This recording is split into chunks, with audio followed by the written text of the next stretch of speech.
اکیلی عورت کو مارنا بھلا کون سی بڑی بات ہے، کیونکہ اب میری بوڑھی خادمہ بھی مر چکی تھی۔ چنانچہ میں ان کی نظروں میں عورت نہ تھی بلکہ ایک ڈائن تھی، اس لیے وہ اس سازش کو عملی جامہ پہنانے سے ہچکچاتے رہے۔ نوری ایک یتیم لڑکی تھی جو کبھی کبھی مجھ سے پھٹا پرانا کپڑا یا کھچا کھانا لے جایا کرتی تھی۔ ایک دن اس نے مجھے گاؤں والوں کے ارادے سے آگاہ کیا۔ اسی دن میں شام کو خود گاؤں میں گئی۔ نمبردار کی حویلی میں اس وقت محفل جم رہی تھی۔ وہ مجھے دیکھ کر حیران رہ گئے۔ میں نے گرج کر کہا، مجھے اپنے علم کے زور سے معلوم ہوا ہے کہ گاؤں میں میرے خلاف ہنڈیا پک رہی ہے، اس لیے میں تمہیں آگاہ کرنے آئی ہوں کہ ڈائن کسی کے مارے نہیں مرتی، اگر وہ مر بھی جائے تو اس کی بد دعا کبھی نہیں مر سکتی۔ میرا یہ حربہ کارگر ثابت ہوا۔ گاؤں والوں نے ہاتھ پاؤں پھول گئے۔ وہ میری منتیں کرنے لگے اور وبا سے انہیں بچاؤ۔ میں نے بھائی عثمان سے سن رکھا تھا کہ یہاں ایک خاص قسم کا لہسن پیدا ہوتا ہے جس کے کھانے سے ہر قسم کے زکام کے جراثیم مر جاتے ہیں۔ چنانچہ میں نے ان سے کہا کہ کل گاؤں کے معززین میرے ڈیرے پر آئیں اور فلاں قسم کے لہسن کا ایک ٹوکرا بھر کر ساتھ لائیں۔ دوسرے دن وہ لوگ لہسن کا ٹوکرا لے کر میرے گھر آئے تو میں نے یہ شرط پیش کی کہ ان تینوں گاؤں کے لوگ اگر مجھے اپنا پیر بنائیں اور نذرانہ دیا کریں تو میں وبا دور کر دوں گی۔ انہوں نے میری شرط منظور کر لی۔ سمجھوتا ہونے کے بعد میں نے لہسن پر جھوٹ موٹ دم کیا اور حکم دیا کہ یہ لہسن وبا زدہ لوگوں کو کھلایا جائے۔ جب اس سے لہسن کھانے سے وہ لوگ اچھے ہونے لگے تو میرا سکہ ان کے دلوں پر بیٹھ گیا۔ اس دن سے یہ لوگ مجھے نذرانہ دینے لگے اور فارغ البابی سے میرے گزر اوقات ہوتی رہی، حتیٰ کہ وہ دن بھی آ پہنچا کہ آپ سے ملاقات ہوئی اور آپ کی محبت میرے دل میں بس گئی۔ مگر پھر جب آپ مجھے چھوڑ کر چلے گئے تو میرا برا حال ہوا۔ میں زندگی سے بیزار رہنے لگی۔ آخر ایک مدت کے بعد میری محبت کی کشش پھر آپ کو یہاں کھینچ لائی تو ظالموں نے آپ کو بہکانا شروع کیا۔ آخر آپ انسان تھے، دھوکے میں آ گئے۔ اب اگر میں لاکھ صفائی پیش کروں پھر بھی آپ کی محبت اور ہمدردی حاصل نہیں کر سکتی۔ آپ ہمیشہ مشکوک رہیں گے۔ شگوفہ نے اپنی کہانی ختم کرتے ہی غمگین ہو کر سر جھکا لیا اور کسی گہری سوچ میں پڑ گئی۔ میری بغل میں بدنصیب پرندے کی تڑپ بھی دم کم ہو رہی تھی۔ میں نے اس کی لمبی خاموشی سے اکتا کر کہا، بس کہانی تو ختم ہو گئی، اب مجھ کو اجازت دو کہ اس پرندے کو رہا کروں تاکہ یہ کم از کم آخری سانس تو کھلی ہوا میں لے سکے۔ شگوفہ نے کچھ جواب نہ دیا اور بے حس و حرکت بیٹھی رہی۔ یکایک مجھے ایسا محسوس ہوا کہ وہ کانپ رہی ہے۔ میں نے محبت سے میں ہاتھ اپنے ہاتھوں میں لے لی۔ اف، وہ برف کی طرح سرد ہو رہی تھی۔ میں بے اختیار اس سے لپٹ گیا، مگر اس کی حالت بدستور یہی رہی۔ میں نے اسے جھنجھوڑ کر زور سے پکارا۔ اس نے بڑی مشکل سے اپنا خوشنما سر اوپر کیا۔ اس کا چہرہ بالکل سفید ہو چکا تھا اور اس کی شرابی آنکھیں سچ مچ بد مستوں کی طرح نیم باز تھیں۔ میں نے آہستہ آہستہ اپنی کانپتی ہوئی باہیں اٹھا کر میرے گلے میں ڈال دی۔ میں نے اس کی پیشانی کو چومتے ہوئے کہا، شگوفہ، تمہارا جسم اتنا سرد کیوں ہے؟ کیا کچھ بیمار ہو؟ وہ خاموش رہی۔ میں نے پھر پکارا، شگوفہ، میرے آقا۔ اس نے رکتے ہوئے کہا۔ میں نے ڈائن کا ذلیل لفظ اپنے نام سے ہمیشہ کے لیے ہٹا دیا۔ یہ کہتے ہوئے اس کا سر خود بخود میری چھاتی سے لگ گیا اور اس کے پھول سے لب ہمیشہ کے لیے کملا گئے۔ میں نے سمجھا کہ وہ غش کی حالت میں ہے، لیکن میری انتہائی کوششوں کے باوجود اس کی دائمی غشی دور نہ ہو سکی۔ شگوفہ کی اس اچانک موت سے میرا کلیجہ پھٹنے لگا اور میں تمام رات گریہ غزاری کرتا رہا۔ صبح جب گاؤں والے اس کی تجہیز و تکفین کی تیاری کرنے لگے تو مجھے اس پرندے کا خیال آیا جو رات شگوفہ نے میری بغل میں دیا تھا۔ دیکھا تو وہ بدستور سیاہ پٹکے میں لپٹا ہوا ایک طرف پڑا تھا۔ میں نے بےتابی سے اٹھا کر اسے کھولا۔ یہ پرندہ دراصل شگوفہ کے پھیپھڑے اور کلیجہ تھے۔ سیبی کمرہ۔ جٹ لینڈ کے شہروں میں سے وائبوگ کو واقعی ایک بلند حیثیت حاصل ہے۔ یہاں لارڈ پادری کا مقام ہے، ایک خوشنما اور تقریباً بالکل نیا گرجا ہے، ایک دلکش باغ اور ایک خوبصورت جھیل بھی ہے جہاں بہت سے بگلے پائے جاتے ہیں۔ اس کے نزدیک ہی موزو ہال ہے جو ڈنمارک میں نفیس ترین چیزوں کے لیے شہرت رکھتا ہے۔ فنڈرپ کا مقام بھی قریب ہی واقع ہے جہاں 1286 میں سینٹ سیلیسیا کے دن مارک سیٹنگ نے شاہ ایرک گپنگ کو قتل کیا تھا۔ 17ویں صدی میں جب شاہ ایرک کا مقبرہ کھدوایا گیا تو اس کی کھوپڑی میں لوہے کے چکور سرے والے ڈنڈے کی 56 ضربوں کے نشانات پائے گئے، لیکن میں کوئی گائیڈ بک نہیں لکھ رہا ہوں کہ مقبروں کی تفصیلات میں الجھوں۔ وائٹ بورگ میں کئی اچھے ہوٹل ہیں۔ پرائسلس اور فکس زیادہ پسند کیے جاتے ہیں، لیکن میرا چچا زاد بھائی جس کے تجربات میں اب آپ کو بتانا والا ہوں، جب وائٹ بورگ میں پہلی بار وارد ہوا تو گولڈن لائن میں ٹھہرا۔ اس کے بعد پھر اس نے کبھی ادھر کا رخ نہیں کیا اور شاید آنے والے صفحے اس کے اجتناب کی وجہ کی تشریح کر سکیں۔ گولڈن لائن شہر کی ان مادت دے چند عمارتوں میں سے ایک 1726 کی عظیم آتش زدگی میں تباہ ہو گئی۔ اس آگ نے راڈ ہوس سوگنے کر کے کا مشہور گرجا اور کئی قدیم اور قابل دید عمارات بالکل نیست و نابود کر دی تھی۔ گولڈن لائن سرخ اینٹوں کی بہت بڑی عمارت ہے، یعنی سامنے کا رخ اینٹوں کا بنا ہوا ہے اور تکونی چھت پر سیڑھی لگی ہوئی ہے۔ دروازے کے اوپر کچھ عبارت کندہ ہے، لیکن کھلا صحن جہاں موٹریں آ کر رکتی ہیں سیاہ اور سفید لکڑی اور پلستر کا بنا ہوا ہے۔ جب میرا چچا زاد بھائی اس کے دروازے تک پہنچا تو سورج کافی ڈھل چکا تھا اور عمارت کے سامنے کے رخ پر روشنی پوری طرح پڑ رہی تھی۔ وہ اس جگہ کے قدیم فیشن کے طرز تعمیر سے بڑا خوش ہوا اور اپنے آپ سے وعدہ کیا کہ وہ قدیم کے اسی مثالی قیام گاہ میں اطمینان اور خوشی سے بہرور ہوگا۔ مسٹر اینڈرسن کو معمولی معنوں میں محض کاروبار کی غرض سے وائبورگ نہیں آنا پڑا تھا، بلکہ اسے ڈنمارک کے مذہبی تاریخ کے بارے میں کچھ تحقیقی کام پر مامور کیا گیا تھا، اور یہ بات اس کے علم میں آ چکی تھی کہ وائبورگ کی ایک عمارت رگسارکیو میں کچھ ایسے کاغذات موجود ہیں جو آگ سے بچ گئے ہیں اور جن سے ملک میں آخری رومن کیتھولک دور پر روشنی پڑتی ہے، لہٰذا اس نے اس مقصد کے لیے کافی وقت صرف کرنے کا ارادہ کیا۔ اس کا خیال تھا کہ ان کاغذات کے معائنے اور نقل کرنے میں غالباً 2-3 ہفتے لگیں گے۔ اسے یہ بھی امید تھی کہ گولڈن لائن میں اسے کوئی ایسا بڑا کمرہ مل جائے گا جو سونے کے لیے اور لائبریری دونوں کا کام بخوبی انجام دے گا۔ اس نے اپنی یہ خواہش جب ہوٹل کے مالک سے بیان کی تو کچھ دیر سوچنے کے بعد اس نے تجویز پیش کرتے ہوئے کہا کہ آپ خود ہی 2 بڑے کمرے دیکھ کر حسب منشا کمرہ منتخب کر لیں تو بہتر ہے۔ اسے یہ ایک اچھا خیال معلوم ہوا۔ آخری منزل کو جلد ہی مسترد کر دیا گیا کیونکہ بصورت دیگر دن بھر کے کام کے بعد اتنی ساری سیڑھیاں چڑھنی پڑتی۔ دوسری منزل میں حسب منشا مناسب رقبے کا کوئی کمرہ نہ تھا، البتہ پہلی منزل میں 2-3 کمرے ایسے تھے جو ضرورت کے مطابق کافی کشادہ تھے۔ ہوٹل کا مالک شدت سے نمبر 17 کے حق میں تھا، لیکن مسٹر اینڈرسن نے کہا کہ اس کمرے کی کھڑکیاں سامنے کے مکان کے خالی دیوار کی طرف کھلتی ہیں، دوپہر کو یہاں بہت کم روشنی ہوتی ہے۔ نمبر 12 یا نمبر 14 بہتر رہے گا، کیونکہ دونوں کمروں کی کھڑکیاں بازار کی طرف کھلتی ہیں اور شام کی چمکیلی روشنی اور خوبصورت بیرونی منظر آنے والے شور کی تلافی کے لیے کافی ہے۔ آخر کار نمبر 12 منتخب کر لیا گیا۔ آس پاس کے کمروں کی طرح اس کی 3 کھڑکیاں تھیں جو کمرے کے ایک ہی طرف واقع تھیں۔ یہ کمرہ کافی بلند اور لمبا تھا۔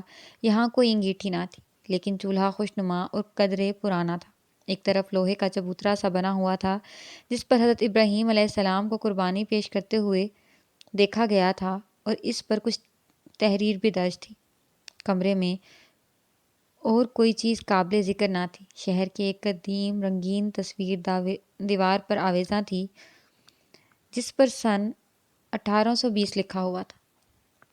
رات کے کھانے کا وقت قریب آ رہا تھا، لیکن جب اینڈرسن منہ ہاتھ دھونے کے بعد تازہ دم ہو کر سیڑھیاں اترا تو گھنٹی بجنے میں ابھی چند منٹ باقی تھے۔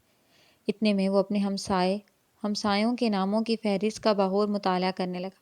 جیسا کہ ڈنمارک میں عام رواج ہے، ان کے نام ایک بڑے تختہ سیاہ پر لکیریں اور کالم بنا کر لکھے گئے تھے اور کمرے کے نمبر ہر سطر کے آغاز میں درج تھے۔ یہ فہرست بڑی دلچسپ تھی۔ ان میں ایک ایڈوکیٹ، ایک جرمن اور چند سفری ایجنٹ شامل تھے جو کوپن ہیگن سے آئے تھے۔ ایک بات البتہ ایسی تھی جس سے خیال آرائی کا موقع نکلتا ہے، اور وہ یہ تھی کہ ہمسایوں کے فہرست میں نمبر 13 کا اندراج نہ تھا، اور یہ چیز اینڈرسن پہلے بھی ڈنمارک کے ہوٹلوں میں 6 بار دیکھ چکا تھا۔ وہ اس پر حیرت کا اظہار کیے بغیر نہ رہ سکا کہ محض اسی نمبر سے ناپسندیدگی کا اظہار اتنی شدت سے پھیلا ہوا ہے کہ کسی شخص کو اس نمبر کا کمرہ دینا مشکل ہو گیا ہے۔ اس نے ہوٹل کے مالک سے دریافت کرنے کا فیصلہ کر لیا کہ کیا اسے یا اس کے ہم پیشہ افراد کو واقعی ایسے گاہکوں سے سابقہ پڑا ہے جنہوں نے کمرہ نمبر 13 میں ٹھہرنے سے انکار کر دیا ہو۔ رات کا کھانا کھانے کے موقع پر کیا گزری، اس بارے میں اس نے مجھے کچھ نہیں بتایا۔ میں یہ کہانی اس انداز میں بیان کر رہا ہوں جیسے کہ میں نے اسے سنی تھی۔ شام کا زیادہ حصہ اس نے اپنے کپڑے، کتابیں اور کاغذات کھولنے اور ترتیب سے رکھنے میں بسر کیا۔ تقریباً 11 بجے اس نے سونے کا ارادہ کیا، لیکن آج کل کے بہت سے لوگوں کی طرح اس کی بھی عادت تھی کہ سونے سے پہلے چند صفحے پڑھا کرتا تھا، اور اب اسے یاد آیا کہ وہ کتاب وہ راستے میں ریل گاڑی میں پڑھتا رہا تھا جو اس موقع پر وہ پڑھنا چاہتا تھا، وہ اس کے اوور کوٹ کی جیب میں پڑی تھی، جو اس وقت کھانا کھانے کے بعد کمرے کے باہر ایک کھونٹی پر لٹک رہا تھا۔ نیچے جا کر کتاب لانا 1 منٹ کا کام تھا، اور چونکہ راستے میں اندھیرا ابھی نہ تھا، لہٰذا اس کے لیے کوئی مشکل بات نہ تھی کہ واپس آتے وقت اپنا دروازہ ڈھونڈ لے۔ کم از کم اس نے ایسا ہی خیال کیا، لیکن جب وہ وہاں پہنچا اور ہینڈل کو گھمایا تو دروازے نے کھلنے سے بالکل انکار کر دیا۔ اس کے ساتھ ہی اس نے اندر کسی کے تیز تیز چلنے کی آواز بھی سنی۔ وہ واقعی غلط دروازہ کھولنے کی کوشش کر رہا تھا، اور پھر اس کا اپنا کمرہ بائیں طرف۔ اس نے نمبر دیکھا، 13 تھا۔ اس کا کمرہ بائیں طرف ہونا چاہیے، اور واقعی ایسا تھا۔ اپنے بستر پر لیٹ کر اس نے اپنی کتاب کے 3-4 صفحے پڑھے، پھر بتی بجھا کر وہ سونے ہی والا تھا کہ اچانک اسے خیال آیا کہ فہرست میں تو کمرہ نمبر 13 کا اندراج ہی نہیں تھا، حالانکہ ہوٹل میں اس نمبر کا کمرہ واقعی موجود تھا۔ اسے کسی حد تک افسوس بھی ہوا کہ اس نے وہ کمرہ اپنے لیے منتخب کیوں نہ کر لیا۔ شاید اس طرح وہ ہوٹل کے مالک کے کچھ کام آ سکتا، اور مالک کو اپنے گاہکوں سے کہنے کا موقع بھی ملتا کہ ایک بھلا مانس انگریز یہاں 3 ہفتے قیام کر چکا ہے جسے یہ کمرہ بڑا پسند تھا، لیکن ہو سکتا ہے کہ وہ کمرہ نوکروں کے لیے ہو یا کسی ایسے ہی کام میں لایا جاتا ہو۔ بہرحال یہ بھی ممکن ہے کہ وہ کمرہ اس کے اپنے کمرے جتنا بڑا نہ ہو یا اتنا اچھا نہ ہو۔ اس نے خواب آلود آنکھوں سے کمرے کا جائزہ لیا، جو گلی کی لیمپ سے آنے والی مدھم روشنی میں دن کی نسبت بڑے معلوم ہوتے ہیں، لیکن یہ تو لمبائی میں کم لگتا تھا اور دیواروں کی تناسب سے کچھ اونچا بھی دکھائی دیتا تھا۔ خیر، ان پر خیالات سے نیند زیادہ اہم تھی، اور وہ سو گیا۔ اگلے روز اینڈرسن نے وائبورگ کے رگسار کیوب پر ہلا بول دیا۔ توقع کے مطابق اس کا خیر مقدم کیا گیا۔ اس کی خواہش کے مطابق ہر ممکن سہولت وہاں پہنچائی گئی۔ کاغذات جو اس کے سامنے رکھے گئے تعداد میں بہت زیادہ تھے اور اس کے اندازے سے زیادہ دلچسپ تھے۔ سرکاری کاغذات کے علاوہ وہاں رومن کیتھولک کلیسا کے آخری اسقف اعظم بشپ جورنگ فراس کے متعلق بہت سے خطوط کا ایک پلندہ تھا، جن سے اس کی نجی اور کردار کی کھلی تفصیل ملتی تھی اور کئی دلچسپ باتوں کا پتہ چلتا تھا۔ بشپ کے ایک مکان کا بڑا زیادہ ذکر کیا گیا تھا جو شہر میں تھا، لیکن وہ خود اس میں رہائش نہیں رکھتا تھا۔ اس کا مکین بظاہر بڑا بدنام تھا اور اصلاحی فریق کی راہ میں رکاوٹ بنا ہوا تھا۔ کہتے ہیں کہ وہ شہر کے لیے باعث ننگ تھا۔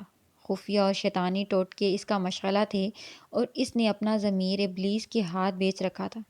وہ کسی ہیلی مذہب کا پیروکار تھا، اور یہ بڑی خرابی کی بات تھی کہ بش اس قسم کے موذی اور بدکردار شخص کی سرپرستی کرے۔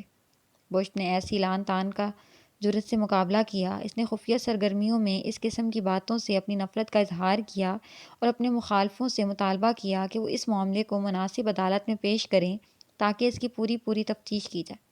مناسب عدالت سے ان کی مراد روحانی عدالت تھی، اور اگر شہادت سے ثابت ہو جاتا ہے کہ میگ لاس فرینکن ان جرائم میں سے کسی ایک کا مرتکب ہوا ہے جو مبینہ طور پر اس کے خلاف عائد کیے گئے ہیں، تو بش سے زیادہ اور کوئی شخص اس کی مذمت پر آمادہ نہ ہوتا۔ ریکارڈ آفس بند ہونے سے بیشتر اینڈرسن کے پاس اس سے زیادہ وقت نہ تھا کہ وہ پرولس لیڈرسمن نیلسن کے دوسرے خط کو سرسری نظر سے دیکھ سکے۔ تاہم اس نے یہ نتیجہ اخذ کیا کہ عیسائی عوام اب روم کے لارڈ پادریوں کے فیصلوں کے پابند نہیں رہے، اور بش کی عدالت کو اس حد تک بااختیار نہیں سمجھا جاتا کہ وہ اہم و سنجیدہ معاملات کا حتمی فیصلہ کر سکے۔ دفتر سے باہر نکلتے وقت اینڈرسن کے سامنے ایک معمر شخص بھی موجود تھا جو اس ادارے کا صدر تھا، اور جوں ہی وہ اکٹھے چلنے لگے، ان کی گفتگو کا رخ قدرتی طور پر انہی کاغذات کی طرف مڑ گیا جن کا میں نے ابھی ذکر کیا۔ وائبوک کے ناظم دستاویزات پر سکانیوس کو اگرچہ ان تمام مسودات کا پوری طرح علم تھا جو اس کی تحویل میں تھے، تاہم وہ اصلاحی دور کے کاغذات کا ماہر نہ تھا۔ اینڈرسن نے ان کے بارے میں جو کچھ بتایا، ناظم نے اس میں بڑی دلچسپی لی اور اس کتاب کو پڑھنے کا اشتیاق ظاہر کیا جو ان کاغذات کی مدد سے اینڈرسن لکھنے کا ارادہ رکھتا تھا۔ بش فراس کا یہ مکان، اس نے مزید کہا، میرے لیے ایک معمہ بنا ہوا ہے، نہ جانے یہ کہاں واقع تھا۔ میں نے قدیم وائبوک کے نقشے کا بغور مطالعہ کیا ہے، لیکن بدقسمتی سے بش کی جائیداد کا اندراج 1920 میں جس قدیم خطورنی میں لکھا گیا تھا اس کا بڑا حصہ ہمارے ریکارڈ میں موجود ہے۔ اس کا وہی حصہ گم ہو چکا ہے جس پر شہر کی جائیداد کی فہرست تھی۔ خیر، کوئی بات نہیں، مجھے امید ہے کہ میں اسے تلاش کرنے میں کبھی نہ کبھی کامیاب ہو جاؤں گا۔ تھوڑی دیر چہل قدمی کرنے کے بعد اینڈرسن واپس گولڈن لائن پہنچا۔ رات کو کھانا کھایا، کچھ دیر اکیلا تاش کے پتوں پر کھیلتا رہا اور پھر سونے کے لیے اپنے بستر کی طرف جانے لگا۔ راستے میں ایک دم خیال آیا کہ اس نے ہوٹل کے مالک سے ابھی تک ذکر ہی نہیں کیا کہ تختے پر کمرہ نمبر 13 کا اندراج نہیں ہے۔ اس کے ساتھ ہی اس نے سوچا کہ اس سلسلے میں کوئی بات کرنے سے پہلے وہ یہ تصدیق کر لے کہ کمرہ نمبر 13 واقعی موجود بھی ہے۔ اس فیصلے پر عمل کرنا دشوار نہ تھا۔ دروازہ سامنے ہی نظر آ رہا تھا اور اس پر نمبر بھی صاف پڑھا جا رہا تھا۔ جو ہی وہ اس کے قریب پہنچا، اسے کچھ آوازیں آئیں، وہ قدموں کی چاپ سنائی دی۔ بظاہر ایسا معلوم ہوتا تھا کہ کمرے میں کسی قسم کا کام ہو رہا ہے۔ چند سیکنڈ ہی گزرے تھے کہ قدموں کی چاپ دروازے کے بالکل قریب آ کر رک گئی، اور اس نے قدرے تعجب سے ایسی آواز سنی جیسے کوئی شخص بڑے جوش میں تیز تیز سانس لے رہا ہے۔ وہ اپنے کمرے میں چلا گیا اور اسے یہ دیکھ کر حیرانی ہوئی کہ کمرہ اب بہت چھوٹا معلوم ہو رہا تھا، حالانکہ جب اس نے یہ کمرہ منتخب کیا تھا تو یہ خاصا بڑا دکھائی دیتا تھا۔ اگر یہ واقعی کافی کشادہ نہیں ہو تو وہ بڑی آسانی سے کسی اور منتقل ہو سکتا تھا۔ اس اثنا میں اسے کسی چیز کی ضرورت پڑی۔ جہاں تک مجھے یاد ہے اسے اپنے چرمی تھیلے میں سے ایک رومال درکار تھا، اور وہ تھیلا ملازم نے اس کے پلنگ کے مخالف سمت والی دیوار کے قریب ایک سٹول پر رکھا تھا۔ اب ایک بڑی عجیب بات ہوئی، یعنی وہ بڑا تھیلا نظر نہیں آ رہا تھا۔ شاید ملازموں میں سے کسی نے اسے کہیں اور رکھ دیا ہو، یا شاید کپڑوں کی الماری میں پڑا ہو، لیکن ایسا نہیں تھا۔ یہ سوچ کر اسے رنج ہوا۔ ایک دم اسے خیال آیا کہ کہیں چوری تو نہیں ہو گیا۔ ڈنمارک میں ایسی وارداتیں شاذ و نادر نہیں ہوتی، لیکن کوئی نہ کوئی حرکت ضرور کی گئی ہے۔ اس سلسلے میں متعلقہ ملازم سے پوچھ کر ضروری تھی۔ اسے جس چیز کی ضرورت تھی وہ خواہ کچھ بھی ہو، مگر اس کے آرام کے پیش نظر اس قدر ضروری نہ تھی کہ وہ صبح تک انتظار نہ کر سکتا۔ لہٰذا اس نے گھنٹی بجانے اور نوکر کو بے آرام کرنے سے اجتناب ہی کیا اور اٹھ کر کھڑکی کی طرف گیا۔ یہ دائیں ہاتھ والی کھڑکی تھی وہ باہر سنسان بازار میں جھانکنے لگا۔ سامنے ایک طویل عمارت کھڑی تھی جس کی سادہ دیوار نظر آ رہی تھی، گویا کوئی راہگیر چلتا ہوا دکھائی نہ دیتا تھا۔ رات بڑی تاریک تھی اور باہر کا منظر اچھی طرح نظر آ رہا تھا۔ کمرے کی بتی اس کے بالکل پیچھے تھی اور وہ سامنے کی دیوار پر اپنا سایہ صاف دیکھ سکتا تھا۔ کمرہ نمبر 11 کے واڑی والے شخص کا سایہ بائیں طرف پڑ رہا تھا، جس سے معلوم ہوتا تھا کہ وہ قمیض پہنے ہوئے ایک بار اپنی کھڑکی کے آگے سے گزرا ہے، لہٰذا وہ اپنے بالوں میں کنگھی کرتا ہوا دکھائی دیتا تھا، اور کچھ دیر بعد وہ چگا پہنے ہوئے دکھائی دیا۔ اس کے علاوہ کمرہ نمبر 13 کے مکین کا سایہ بھی دائیں ہاتھ نظر آ رہا تھا۔ یہ کچھ زیادہ دلچسپ تھا۔ کمرہ نمبر 13 ابھی اس کی طرح کھڑکی کی چوکھٹ پر کوہنیاں ٹکائے جھک کر بازار کی طرف دیکھ رہا تھا۔ سائے سے معلوم ہوتا تھا کہ وہ ایک دراز قد اور دبلا آدمی ہے، یا شاید عین ممکن ہے کہ عورت ہو۔ آخر وہ جو کوئی بھی تھا، اس نے بستر پر جانے سے پہلے اپنا سر کسی قسم کے کپڑے سے ڈھانپا تھا، اور اینڈرسن نے سوچا کہ اس کمرے میں سرخ شیڈ والا لیمپ ہوگا جس کی لو بہت ٹمٹما رہی تھی۔ سامنے کی دیوار پر سرخ رنگ کی مدھم روشنی جھلملا رہی تھی۔ وہ کھڑکی میں سے سر نکال کر ذرا آگے جھانکا تاکہ وہ ہمسائے کو دیکھ سکے، لیکن ساتھ والی کھڑکی سے سفید سی روشنی اٹھتی ہوئی نظر آئی جس کے پار اسے کچھ دکھائی نہ دیا۔ بازار میں کچھ فاصلے پر آہٹ سنائی دی، جس کے قریب آنے پر نمبر 13 کو جیسے اپنی موجودہ وضع کا احساس ہو گیا۔ ایک دم بڑی تیزی سے وہ اس کھڑکی سے پرے ہٹ گیا اور پھر سرخ روشنی بجھ گئی۔ اینڈرسن اس اثنا میں سگریٹ پی رہا تھا۔ اس نے بچا ہوا سراغ کھڑکی کے سل پر گرا دیا اور اپنے بستر میں واپس آ گیا۔ اگلی صبح خادمہ نے اسے جگایا اور بتایا کہ نہانے کے لیے گرم پانی تیار ہے۔ اس نے آنکھیں کھولی اور ڈینش زبان کے صحیح الفاظ سوچ کر حتی الامکان صاف طور پر کہا، تم نے میرا چرمی تھیلا دیکھا تھا؟ کہاں ہے وہ؟ جیسا کہ عام پر ہوتا ہے۔ ملازمہ ہنسی اور کوئی واضح جواب دیے بغیر باہر چلی گئی۔ اس پر اینڈرسن کو کچھ تاؤسا آ گیا اور ایک دم اٹھ کر بیٹھ گیا تاکہ اسے واپس بلائے، لیکن وہ بیٹھا ہی رہ گیا۔ اس کی نظر سامنے کی دیوار کی طرف پڑ رہی تھی۔ قریب ہی ایک تپائی پر چرمی تھیلا پڑا تھا جہاں اس کے آمد پر ملازم نے رکھا تھا۔ ایک ایسے آدمی کے لیے جسے اپنی قوت مشاہدہ پر خاصا ناز ہو، یہ بڑے اچنبھے کی بات تھی۔ یہ کیسے ہو سکتا تھا کہ تھیلا گزشتہ رات اس کی نظروں سے اوجھل رہا اور وہ اس کے متعلق پریشان رہا، اور اب وہ اس کے سامنے پڑا تھا۔ دن کی روشنی میں چرمی تھیلے کے علاوہ وہ کچھ اور بھی منکشف ہوا۔ اب یہ کمرہ اپنی 3 کھڑکیوں کے ساتھ صحیح طور پر متناسب دکھائی دے رہا تھا۔ اسے اطمینان ہوا کہ اس کی پسند بہرحال بری نہ تھی۔ لباس تبدیل کرنے کے بعد وہ درمیانی کھڑکی کی طرف گیا تاکہ دیکھے کہ باہر موسم کیسا ہے۔ ایک اور صدمہ اس کا منتظر تھا۔ گزشتہ رات وہ ضرور عجیب طریقے سے غافل رہا ہوگا۔ وہ 10 مرتبہ قسم کھا کر یہ کہہ سکتا تھا کہ رات کو سونے سے پہلے وہ بائیں ہاتھ والی کھڑکی میں کھڑا سگریٹ پی رہا تھا، اور اب سگریٹ کا سرا درمیانی کھڑکی کے سل پر پڑا تھا۔ ناشتہ کرنے کی غرض سے وہ نیچے جانے لگا، اگرچہ اسے کچھ دیر ہو گئی تھی، تاہم نمبر 13 اس سے زیادہ لیٹ تھا۔ دروازے کے باہر اس کے جوتے پڑے تھے، مردانہ جوتے۔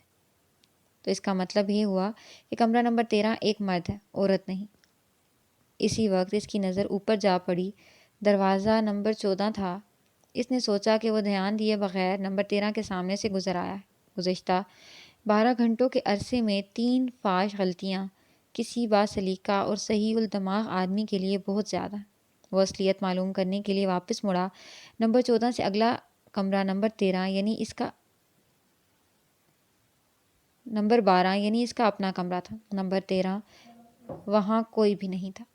اینڈرسن کچھ منٹ تک کھڑا رہا، ذہن پر زور ڈال کر سوچتا رہا کہ اس نے گزشتہ 24 گھنٹوں میں کیا کھایا پیا۔ پھر اس نے اس سوال ہی کو چھوڑ دینے کا فیصلہ کر لیا۔ اگر اس کی آنکھیں یا اس کا دماغ جواب دے گئی تو اسے اور بھی کئی موقعوں پر اس حقیقت کا علم ہوتا، اور اگر ایسا نہیں ہے تو پھر وہ ایک بڑے دلچسپ تجربے سے دوچار ہو رہا ہے۔ بہرحال واقعات کی رفتار کا جائزہ لینا یقینی طور پر ضروری تھا۔ دن کے دوران وہ لارڈ پادری سے خط و کتابت کی جانچ پڑتال کرتا رہا جس کا ذکر میں پہلے کر چکا ہوں۔ اسے یہ جان کر مایوسی ہوئی کہ یہ پلندہ نامکمل تھا۔ صرف ایک اور خط ایسا ملا جس میں میگنلاس فرانسکن کے بارے میں ایک حوالہ تھا۔ یہ خط بشپ جوگن فراس نے رسمس نیلسن کے نام لکھا تھا۔ مضمون یوں ہے: اگرچہ ہم اپنی عدالت کے متعلق تمہارے فیصلے کو بے عذر مان لینے پر قطعاً مائل نہیں ہیں اور اس سلسلے میں اگر ضرورت پڑی تو تمہارا پورا مقابلہ کرنے کے لیے آمادہ ہوں گے، لیکن جہاں تک اس بات کا تعلق ہے کہ ہمارا عزیز اور قابل اعتماد میگنلاس فرانسکن، جس کے خلاف تم نے جھوٹے اور حسدانہ الزامات عائد کرنے کی جرات کی ہے، ہم سے اچانک جدا ہو گیا ہے، تو اس وجہ سے یوں معلوم ہوتا ہے کہ ہم ہار گئے ہیں۔ لیکن یاد رہے کہ مسیح کے حواری اور انجیل کے کاتب یوحنا نے اپنے آسمانی الہام کے مطابق مقدس روسن چرچ کو سرخ عورت کے روپ و نشان کے تحت بیان کیا ہے۔ اگر تم نے مزید الزام تراشی کی تو تمہیں اس کا پتہ چل جائے گا۔ حتی الامکان تلاش کے باوجود اینڈرسن کو اس خط کا باقی حصہ نہ مل سکا اور نہ کوئی سراغ لگ سکا جس شخص سے جھگڑا چلا وہ کیوں اور کس طرح جدا ہوا۔ وہ محض یہ فرض کر سکا کہ اچانک وہ مر گیا ہوگا، اور چونکہ بشپ کے خط اور نیلسن کے آخری خط کی تاریخ میں جبکہ فرانکن ابھی زندہ تھا صرف 2 دن کا وقفہ تھا، اس لیے اس کی موت ضرور بالکل غیر متوقع طور پر واقع ہوئی ہوگی۔ دوپہر کے بعد وہ تھوڑی دیر کے لیے ہالینڈ کی جانب گیا اور بیکلینڈ میں چائے پی۔ اگرچہ وہ اس وقت قدرے پریشان تھا، تاہم اسے اپنے صبح والے تجربات کے پیش نظر اپنی بصارت یا دماغ کے کسی خرابی کا کوئی ثبوت نہ ملا۔ رات کو کھانے کی میز پر وہ ہوٹل کے مالک کے ساتھ والی کرسی پر تھا۔ کیا وجہ ہے؟ اس نے ادھر ادھر کی باتوں کے بعد دریافت کیا کہ یہاں کے بہت سے ہوٹلوں میں 13 نمبر کمرہ نہیں ہوتا، آپ کے ہاں بھی نہیں ہے۔ ہوٹل کا مالک بظاہر دلچسپی لینے لگا۔ ٹھیک ہے، آپ کو اس قسم کی باتوں کی طرف توجہ دینی چاہیے۔ سچ بات تو یہ ہے کہ خود میں نے 2-1 دفعہ اس بارے میں سوچا ہے۔ میں تو یہاں تک کہتا ہوں کہ ایک پڑھے لکھے آدمی کو ایسی توہم پرستی کی باتوں سے کوئی سروکار نہیں ہونا چاہیے۔ میری اپنی تربیت وائیووک کے ہائی اسکول میں ہوئی تھی اور ہمارا بوڑھا استاد ایک ایسا آدمی تھا جو ہمیشہ اس قسم کی باتوں کی مخالفت کیا کرتا تھا۔ اب کئی سال ہوئے اور اس دنیا میں نہیں ہے۔ وہ بڑا صحت مند تھا اور اس کے جسم کے ساتھ ساتھ اس کا ذہن بھی مستعد تھا۔ مجھے یاد ہے کہ ایک روز برف باری ہو رہی تھی اور ہم لڑکے یہاں پہنچ کر وہ ماضی کے ذکر میں کھو گیا۔ تو آپ کا خیال یہ ہے کہ 13 نمبر کمرہ پر کسی کا کوئی اعتراض نہیں ہے؟ اینڈرسن نے پوچھا۔ ہاں، یقیناً۔ آپ جانیں کہ مجھے میرے بوڑھے باپ نے اس کاروبار میں لگایا تھا۔ پہلے تو وہ آرہوس میں ایک ہوٹل چلاتے رہے اور پھر جب ہم پیدا ہوئے تو یہاں وائیبوگ میں چلے آئے، جو کہ ان کی جائے پیدائش تھی، اور اپنی وفات تک یہاں فینکس ہوٹل میں کاروبار کرتے رہے۔ یہ 1800 کی بات ہے۔ پھر میں نے سلگے-بوگ میں کاروبار شروع کیا اور صرف پچھلے سال یہاں اس عمارت میں منتقل ہو گیا۔ اس کے بعد اس عمارت کی حالت اور کاروبار کے ابتدائی دنوں کے متعلق تفصیلی گفتگو ہو رہی تھی۔ اور جب آپ اس عمارت میں آئے تھے تو یہاں 13 نمبر کمرہ تھا؟ نہیں، میں اس کے متعلق آپ کو بتانے والا تھا۔ دیکھیے، اس قسم کے مقامات پر تجارتی طبقہ یعنی مسافر ہی ہوتے ہیں جن کی خاطر ہمیں عموماً سب کچھ کرنا پڑتا ہے۔ انہیں اگر 13 نمبر میں ٹھہرائیں تو وہ بازار میں سونے کو ترجیح دیں گے۔ جہاں تک میرا تعلق ہے، مجھے اس سے کوئی فرق نہیں پڑتا کہ میرے کمرے کا نمبر کیا ہے، لہٰذا میں نے اکثر اپنے گاہکوں سے بھی ایسا ہی کہا ہے، لیکن وہ اس پر اڑے رہے کہ 13 نمبر سے نحوست آتی ہے۔ وہ کئی قسم کی کہانیاں سناتے ہیں کہ 13 نمبر میں سونے والے پھر ویسے نہ رہے، یا انہوں نے اپنے بہترین گاہک کھو دیے، یا اسی طرح کی اور کئی باتیں۔ ہوٹل کے مالک نے زیادہ واضح الفاظ ڈھونڈتے ہوئے کہا۔ تو پھر آپ اپنے نمبر 13 کو کس کام میں لاتے ہیں؟ اینڈرسن نے پوچھا۔ وہ اس امر سے واقف تھا کہ ان لفظوں میں عجیب طرح کی تفتیش پائی جاتی تھی جو اس سوال کی اہمیت سے کوئی موافقت نہ رکھتی تھی۔ میرا نمبر 13؟ کیا میں نے آپ کو بتایا نہیں کہ اس مکان میں اس قسم کی کوئی چیز نہیں؟ میرا خیال تھا کہ آپ نے یہ دیکھا ہوگا کہ اگر 13 نمبر کمرہ ہوتا تو آپ ہی کے کمرے کے ساتھ ہوتا۔ ہاں ٹھیک ہے، میں نے سوچا تو یہی تھا، لیکن میرا خیال ہے کہ گزشتہ رات میں نے اسی گلیاری میں کمرہ نمبر 13 دیکھا، اور واقعی مجھے یقین ہے کہ میں درست کہہ رہا ہوں کیونکہ میں نے اسے ایک رات پہلے بھی دیکھا تھا۔ اس پر ہرکسٹن نے اینڈرسن کے توقع کے مطابق مضحکہ خیز قہقہ لگایا اور اس حقیقت پر بڑی تکرار سے زور دیا کہ اس ہوٹل میں 13 نمبر کمرہ کوئی نہیں، اور نہ اس کے آنے سے پہلے موجود تھا۔ اینڈرسن کو اپنی بات کی واقعیت پر قدرے اطمینان تھا، لیکن وہ اب بھی سراسیمہ تھا۔ اس نے سوچا بہتر یہی ہے کہ ہوٹل کے مالک کو رات گئے اپنے کمرے میں آ کر سگار پینے کی دعوت دی جائے، تاکہ اس امر کی تصدیق ہو جائے کہ وہ کسی دھوکے کا شکار تو نہیں ہوا۔ اس کے پاس انگلستان کے شہروں کی کچھ تصویریں تھیں جو کسی کو بلانے کے لیے اچھا خاصا بہانہ بن سکتی تھی۔ ہرکسن نے اس دعوت پر خوشی کا اظہار کیا اور اسے قبول کر لیا۔ رات کو تقریباً 10 بجے اسے آنا تھا، مگر اس سے پہلے اینڈرسن کچھ خط لکھنا چاہتا تھا، اور وہ اس مقصد کے لیے اٹھ کھڑا ہوا۔ وہ اگرچہ اس بات کا اعتراف کرتے ہوئے تقریباً شرماتا تھا، لیکن اس حقیقت سے اسے انکار نہیں تھا کہ نمبر 13 کی موجودگی کے سوال سے وہ کافی حد تک مضطرب تھا، یہاں تک کہ جب وہ اپنے کمرے میں جانے لگا تو 11 نمبر کی طرف سے گزرا تاکہ وہ نمبر 13 کے دروازے یا اس دروازے کی جگہ کے آگے سے نہ گزرے۔ جب وہ اپنے کمرے میں داخل ہوا تو اس نے جلدی سے اور مشتبہ نظروں سے کمرے کا جائزہ لیا، لیکن وہاں ایسی کوئی بات نظر نہ آئی جس سے اس کے اندیشے کی تصدیق ہوتی، سوائے اس غیر متعین وہم کے کہ کمرہ معمول کی نسبت کچھ چھوٹا نظر آتا تھا۔ آج رات چرمی بیگ کی موجودگی یا گمشدگی کا سوال ہی پیدا نہ ہوتا تھا، کیونکہ اس نے خود اسے خالی کر کے اپنے بستر کے نیچے رکھ دیا تھا۔ اس نے کوشش کر کے نمبر 13 کے خیال کو ذہن سے نکال دیا اور خط لکھنے کے لیے بیٹھ گیا۔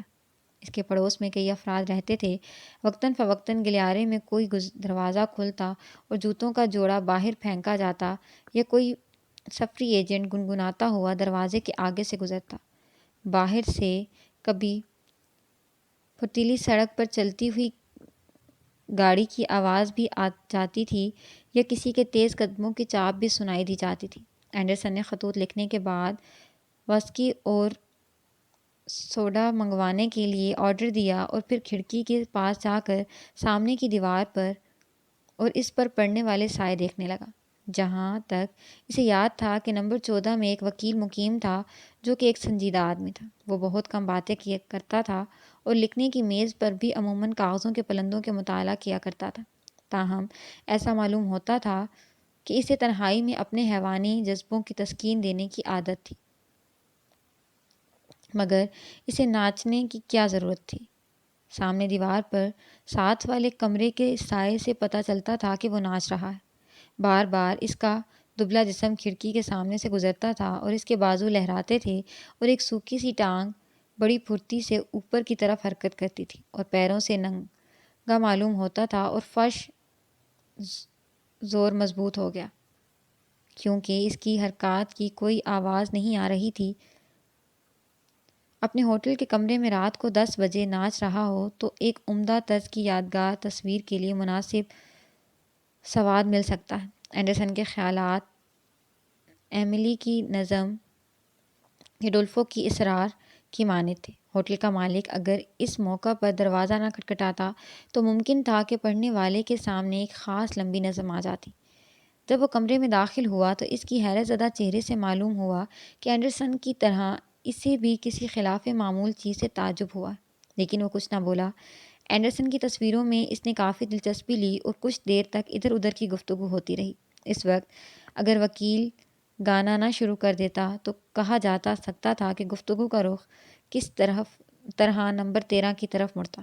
اس کا گانا اس انداز کا تھا جس سے صاف ظاہر ہوتا تھا کہ یا تو اس کی بہت زیادہ پی رکھی ہے یا پھر وہ پاگل ہو گیا ہے۔ انہوں نے سنا کہ گانے کی آواز بڑی لمبی اور تیکھی تھی، بلکہ خوش سی معلوم ہوتی تھی، جیسے پہلے کبھی نہ گایا ہو۔ گانے کے الفاظ یا تان کا کوئی سوال ہی پیدا نہ ہوتا تھا۔ آواز حیرت انگیز طور پر بلند ہوتی گئی اور پھر یا آمیز نوحے کی طرح نیچی ہوتی گئی، جیسے سردیوں کے موسم میں خالی دو کش سے ہوا گزرتی ہے یا جیسے کسی ساز کی ہوا ایک دم ختم ہو جاتی۔ یہ آواز واقعی بڑی وحشت ناک تھی اور اینڈرسن نے محسوس کیا کہ اگر وہ اکیلا ہوتا تو وہ بھاگ کر پڑوس کے کسی سفری ایجنٹ کے کمرے میں پناہ لیتا۔ ہوٹل کے مالک کا منہ کھلا رہ گیا۔ میری سمجھ میں نہیں آیا۔ آخر کار وہ اپنا ماتھا صاف کرتے ہوئے بولا، یہ آواز بڑی خوفناک ہے۔ میں نے اسے ایک دفعہ پہلے بھی سنا تھا، لیکن میرا خیال تھا کہ یہ کسی بلی کی آواز ہے۔ کیا وہ پاگل ہے؟ اینڈرسن نے دریافت کیا۔ ضرور ہوگا، وہ کسی اور اتنی افسوسناک بات ہے، ایسا اچھا گاہک اور اپنے کاروبار میں کامیاب، میں نے سنا ہے اچھے خاصے کنبے کا کفیل بھی ہے۔ اس وقت دروازے پر زوردار دستک ہوئی اور پھر دستک دینے والا جواب ملے بغیر خود ہی اندر آ گیا۔ یہ وکیل تھا جو پورے لباس میں نہیں تھا۔ اس کے بال بکھرے ہوئے تھے اور وہ بہت غصے میں دکھائی دے رہا تھا۔ میں معافی چاہتا ہوں جناب، اس نے کہا، لیکن میں آپ کا بڑا ممنون ہوں گا اگر آپ مہربانی کر کے اب بس کر دیں۔ یہاں وہ رک گیا کیونکہ بظاہر دونوں میں سے کوئی بھی اس شور کا ذمہ دار نہ تھا۔ وہ آواز کچھ توقف کے بعد پہلے کی نسبت زیادہ وحشیانہ طور پر بلند ہونے لگی تھی۔ لیکن باخدا اس کا مطلب کیا ہے؟ وکیل نے ایک دم پوچھا۔ یہ کون ہے؟ آواز کہاں سے آ رہی ہے؟ کیا میرا دماغ جواب دے گیا ہے؟ حقیقت یہ ہے ہرجسن کی یہ آواز ساتھ والے یعنی آپ ہی کے کمرے سے آ رہی ہے۔ کیا وہاں چمنی میں کوئی بلی تو نہیں گھسی؟ اینڈرسن کو یہی بات سب سے بہتر طور پر سوجی تھی جو اس نے کہہ دی، اور اس کے ساتھ ہی اس بات کے بے اثری کا احساس بھی تھا، لیکن محض ساکت کھڑے رکھنے اور اس وحشت ناک آواز کو سنتے رہنے سے کیا ہوتا تھا؟ ہوٹل کے مالک کا کشادہ چہرہ خوف سے پھیکا پڑ گیا تھا۔ وہ پسینے سے شرابور تھا اور اس نے اپنی کرسی کے بازوؤں کو سختی سے پکڑ رکھا تھا۔ ناممکن، وکیل نے کہا، ناممکن، وہاں کوئی چمنی ہی نہیں۔ میرا تو خیال تھا کہ شور یہاں ہو رہا ہوگا۔ آواز واقعی میرے ساتھ والے کمرے سے ہی آ رہی تھی۔ کیا آپ کے اور میرے دروازوں کے درمیان کوئی دروازہ نہیں ہے؟ اینڈرسن نے اشتیاق سے پوچھا۔ نہیں جناب، ہڈسن نے قدرے تیزی سے جواب دیا، کم از کم آج صبح تو نہیں تھا۔ اینڈرسن نے کہا، آج رات بھی نہیں۔ میں یقین سے نہیں کہہ سکتا، وکیل نے کچھ پسو پیش کرتے ہوئے کہا۔ اچانک ساتھ والے کمرے سے گانے یا چیخنے کی آواز آنی بند ہو گئی اور پھر گانا گانے والے کی ہنسنے کی ہلکی سی آواز سنائی دی۔ تینوں آدمی اس آواز کو سن کر کانپ اٹھے، پھر خاموشی چھا گئی۔ اچھا، وکیل نے کہا، تو آپ اس سلسلے میں کیا کہتے ہیں؟ اس کا کیا مطلب ہو سکتا ہے؟ باخدا کرسمس نے کہا، میں کیا بتا سکتا ہوں؟ میں آپ حضرات سے زیادہ کچھ نہیں جانتا۔ میری دعا ہے کہ میں ایسا شور پھر کبھی نہ سنوں۔ میری بھی یہی دعا ہے، ہرجسن نے کہا، اور پھر اس نے زیر لب کچھ کہا۔ اینڈرسن نے خیال کیا کہ وکیل نے کتاب زبور میں سے آخری الفاظ دہرائے تھے، لیکن اسے اس بات کا یقین نہیں تھا۔ لیکن ہمیں ضرور کچھ نہ کچھ کرنا چاہیے، اینڈرسن نے کہا۔ میرا مطلب ہے ہم تینوں کو ہم ساتھ والے کمرے میں جا کر تفتیش نہ کریں۔ لیکن وہ تو ہڈسن کا کمرہ ہے، ہوٹل کے مالک نے گویا وضاحت کرتے ہوئے کہا۔ وہاں جانے کا کافی فائدہ نہیں، یہ خود اسی کمرے میں آئے ہیں۔ مجھے اس حد تک یقین نہیں ہے، جنسن نے کہا۔ میرا خیال ہے کہ یہ صاحب ٹھیک کہتے ہیں، ہمیں ضرور چل کر دیکھنا چاہیے۔ موقع پر جو حفاظتی ہتھیار مل سکے، اس میں سے ایک چھڑی اور ایک چھاتا شامل تھا۔ ہم باہر گلیاری میں پہنچے، لیکن وہ لرزے بغیر نہ رہ سکے۔ باہر بالکل سکوت تھا اور ساتھ والے دروازے کے نیچے سے روشنی جھلک رہی تھی۔ اینڈرسن اور جنسن وہاں پہنچے۔ مؤخر ذکر کرنے ہینڈل گھمایا اور ایک زوردار دھکا دیا، لیکن بے سود، دروازہ مقفل تھا۔ ہرکسن جنسن نے کہا، آپ ذرا جا کر اپنے ملازموں میں سے سب سے زیادہ مضبوط آدمی کو ساتھ لائیں، ہم اسے ضرور دیکھیں گے۔ یہ نمبر 13 ہے، دیکھ لیجیے، مؤخر ذکر کرنے کہا۔ ٹھیک ہے، آپ کا دروازہ وہ رہا اور میرا دروازہ ادھر ہے، جنسن نے کہا۔ دن میں میرے کمرے کی 3 کھڑکیاں ہوتی ہیں، اینڈرسن نے اتنی خوفزدہ ہنسی کو ضبط کرتے ہوئے بڑی مشکل سے کہا۔ باخدا اسی طرح میری ہیں، وکیل نے اینڈرسن کی طرف مڑتے اور اس کی طرف دیکھتے ہوئے کہا۔ اب اس کی پشت دروازے کی طرف تھی۔ عین اس وقت دروازہ کھلا اور ایک بازو باہر آیا جس نے اسے کندھے پر اپنا پنجہ مارا۔ یہ بازو کسی پھٹے پرانے اور درزی مائل کپڑے میں ملبوس تھا، اور بازو کا جو حصہ ننگا دکھائی دیتا تھا اس پر لمبے اور سفید بال اگے ہوئے تھے۔ اینڈرسن نے کراہیت اور خوف سے چیختے ہوئے جنسن کو بروقت کھینچ کر اس کی دسترس سے بچا لیا، اور پھر دروازہ جلدی سے بند ہو گیا اور ہنسنے کی ہلکی سی آواز آئی۔ جنسن نے کچھ نہیں دیکھا تھا، لیکن جب اینڈرسن نے جلدی سے اسے بتایا کہ وہ کس قدر خطرے میں گرفتار ہونے والا تھا تو اسے شدید اضطراب ہوا، اور وہ کہنے لگا کہ انہیں اس جگہ سے بھاگ کر کسی کمرے میں جا کر دروازہ مقفل کر لینا چاہیے۔ تاہم ابھی وہ یہ منصوبہ بنا ہی رہے تھے کہ ہوٹل کا مالک 2 تنومن آدمیوں کو لے کر وہاں آ پہنچا۔ سب سنجیدہ اور محتاط نظر آ رہے تھے۔ جنسن نے انہیں جھٹ ساری تفصیل سنائی، جس سے اس کے حوصلوں میں گویا پانی پھر گیا۔ وہ آدمی جو لوہے کی موٹی سلاخیں لے کر آیا تھا انہیں پھینک کر کہنے لگے کہ وہ شیطان کی کوٹڑی میں گھسنے کا خطرہ مول نہیں لے سکتے۔ ہوٹل کے مالک کی حالت بڑی عجیب تھی، وہ بے حد پریشان اور حیران تھا۔ اسے یہ احساس تھا کہ اب اگر خطرے کا مقابلہ نہ کیا گیا تو اندیشہ ہے کہ اس کا ہوٹل کبھی نہ چلے، مگر وہ خود اس کا مقابلہ کرنے کی جرأت نہ رکھتا تھا۔ خوش قسمتی سے اینڈرسن نے ایک ایسا طریقہ اختیار کیا جس سے بھاگتی ہوئی فوج پھر جم گئی۔ کیرن مارک کے لوگوں کی بہادری یہی ہے، اس نے کہا، جس کے متعلق میں نے بہت کچھ سن رکھا ہے۔ اندر کوئی جرمن تو نہیں ہے، اور اگر ہو بھی تو ہم ایک مقابلے میں 5 ہیں۔ دونوں ملازم اور جنسن یہ سنتے ہی مستعد ہو گئے اور انہوں نے دروازے پر ہلہ بول دی۔ ٹھہرو، اینڈرسن نے کہا، یوں اپنے سر نہ توڑو۔ ایک شخص روشنی لے کر یہاں ٹھہرے اور ایک آدمی دروازے کو توڑے، لیکن وہ دروازہ کھلنے پر اندر نہ جائے۔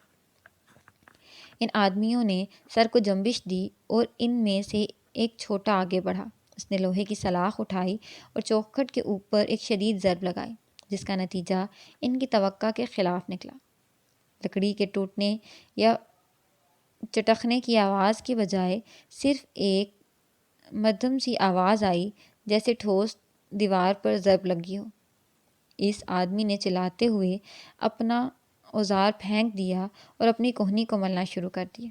اس کی چیخ سن کر سب اس کی طرف حیرانی سے متوجہ ہوئے، اور پھر اینڈرسن نے دروازے کی طرف دیکھا، لیکن دروازہ غائب ہو چکا تھا اور پلستر کی دیوار اس کے سامنے تھی، جس پر شدید ضرب کی جگہ ایک نشان پڑا گیا تھا۔ نمبر 13 کا وجود اب نہیں تھا۔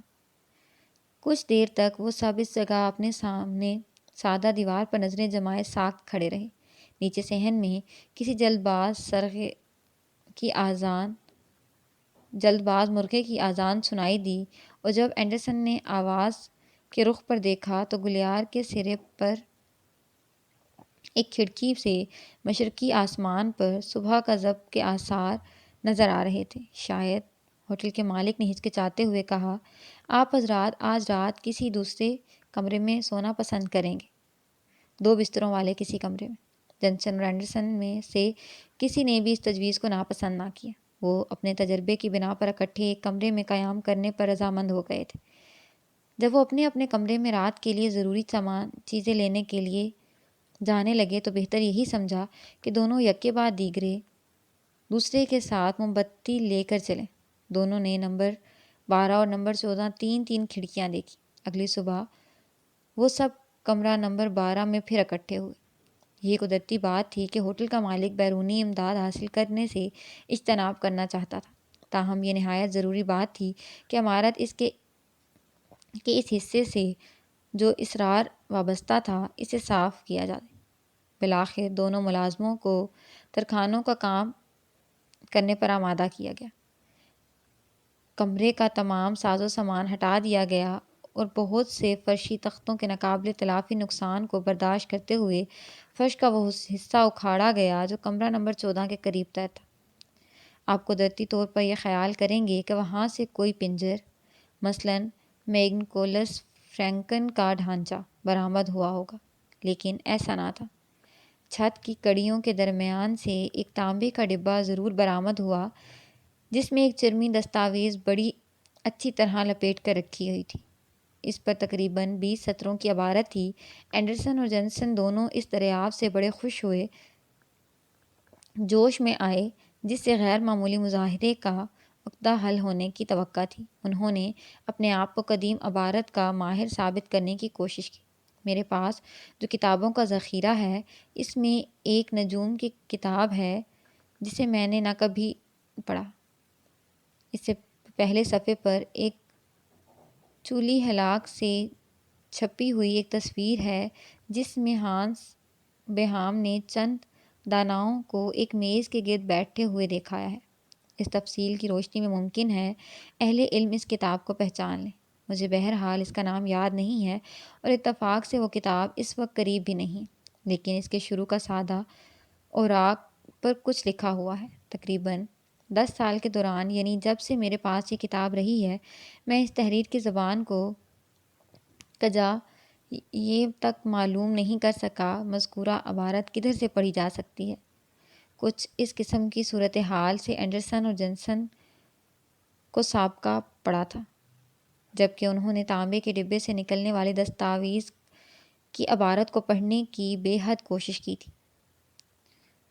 وہ دن کی سوچ بچار کے بعد جنسن نے، جو نسبتاً زیادہ باہمت تھا، دل کڑا کر کے یہ تاویل پیش کی کہ دستاویز کی زبان یا تو لاطینی ہے یا پھر قدیم ڈینش۔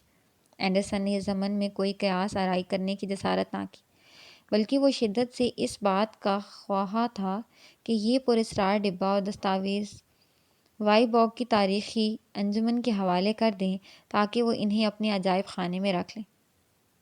میں نے یہ ساری کہانی چند مہینوں کے بعد سنی تھی، جب کہ ہم سالہ کی لائبریری سے نکل کر قریب کے درختوں تلے بیٹھے تھے، جہاں ہم، یا کم از کم میں، اس معاہدے پر ہنسا تھا جس کی روح سے ڈینی سالتھنس نے، جو اپنی زندگی کے اواخر میں کونسبرگ میں عبرانی زبان کا پروفیسر رہا، اپنی ضمیر کو شیطان کے ہاتھ فروخت کر دیا تھا۔ اینڈرسن کے لیے یہ واقعہ کوئی خوش ہونے کی بات نہ تھی۔ بے وقوف جوان اس کو روئے سخن کی طرف تھا، جو اس وقت محض انڈر گریجویٹ تھا جب اس نے وہ حماقت کی۔ اسے کیا پتہ تھا کہ وہ کس سرزمین میں قدم رکھ رہا تھا۔ اور جب میں نے اس بات پر حیرت کا اظہار کیا کہ اینڈرسن جیسا معقول آدمی ایسی باتوں کو سچ سمجھتا ہے اور اپنی طرف سے کچھ تاویلیں پیش کیں، تو وہ ناراضگی سے بڑبڑایا۔ اسی دن دوپہر کے بعد اس نے مجھے وہ کہانی سنائی جو آپ گزشتہ صفحات میں پڑھ چکے ہیں، لیکن اس نے اس کہانی سے کوئی نتیجہ اخذ کرنے اور میری کسی تاویل سے انکار کر دیا۔ اس نے تو گویا شیطان کا وجود اپنی آنکھوں سے دیکھ لیا تھا۔